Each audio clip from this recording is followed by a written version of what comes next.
We're speaking on the will of God, part 3. The will of God, part 3. Now, it is important to know that there is something called the will of man. So, if we have the will of God, then we should also know that there is another thing called the will of man. If you miss the will of God, then you can't miss the will of man. The same way you won't miss God's will if you can say no to the will of man. Man's will is what man desires for you, while God's will is what God desires for you. But the problem is that man's will is usually limited. Now, to follow man's will is to embrace limitation because the will of man is limited in scope. Many are too far away from the will of God. They can't even discern it, and because of this, they remained in a limited state. God's will brings you out and sets you above the limitations of men. The life of man, the life of a man that is walking in the will of God is too high for the world to comprehend. So there are many things you will do if you are walking in the will of God that will not be too reasonable to the people of the world. So they will ask you, how can you do this? How will you say God is asking you to do this? That's because you are walking in the will of God. Your life will be strange to the world. There will be many things you will do by the leading of the Lord that the world will find, or that the world will see as something that is unreasonable.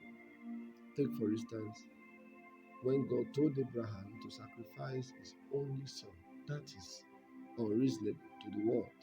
But because Abraham was walking in the will of God, it was easy for him to obey the voice of God. Obedience to God's instruction will become easy when we are in the will of God. The world can't comprehend the will of God because it is not earthly. The will of God is heavenly and it is higher than earthly things because whatever is from above is above all. Unfortunately, we desire the will of God, but we don't even know it. What is the will of God? The will of God for you is God's picture of you in Himself. The will of God for you is God's picture of you in Himself. It goes beyond something that is good because even the will of man can appear to be good. This is why you can be wrong if you go by appearance or if you choose to go by the looks. How it looks is not enough. All that you see is not all that a thing contains. Your eyes are limited. It will limit you if you make it your major tool for decision making. Your eyes is also a tool, but it is dangerous to make it your major tool. That you know the will of man doesn't mean you can recognize God's will. It is not automatic. You will think anything that does not look like the will of man is, is not the will of man, but you may be wrong. You see, something may not look like the will of man, and yet it is the will of man. That can be another form of man's will. So, how do we survive or escape? The will of God is in God. You don't look around to discern, but instead you look into God to discern. You see, to discern the will of God, you don't look around, you look into God because the will of God can only be discerned in God. The environment for accurate discernment is in God, not outside of Him. The moment you look away from God, you are in danger. Your brain is too small. Don't trust it in spiritual matters. You know, spiritual things is spirit to spirit, not flesh to spirit or neither is it spirit to flesh.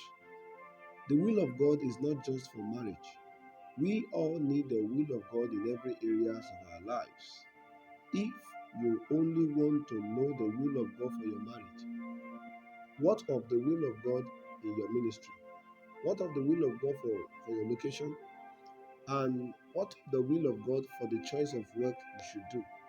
I believe, if you follow the definition I gave as regard the will of God, it will help you in other areas. The will of God is the will of God. The will of God, WILL, is the will, WHEEL. So the will of God is the will of God. God won't move you to do things if you are not in His will. How do I find the will of God for my life? It is important to know that the invisible will of God is made visible in His written word. The invisible will of God is made visible in His written word. Committing yourself to a deep study of God's word is what will familiarize you with the will of God. The reason, the will of God is hidden to you is because you have closed the Bible for too long. Open it today, and the will of God will open to you. I know you might have heard a lot on the will of God in relationship and marriage. So I decided to focus on the scope of God's will and its nature. By now you must have gotten a glimpse of it. Your pressing need is not a need to God, no matter how difficult or scarce it may be among the earthly. What you need now is not a need to God. What the world needs now is not a need to God. The world needs peace, but peace is not a need to God because God has it in abundance.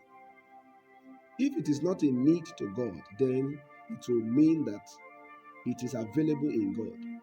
If only you can look into God, then you will know that what you think is scarce or what appear to be scarce here is actually abundant in God.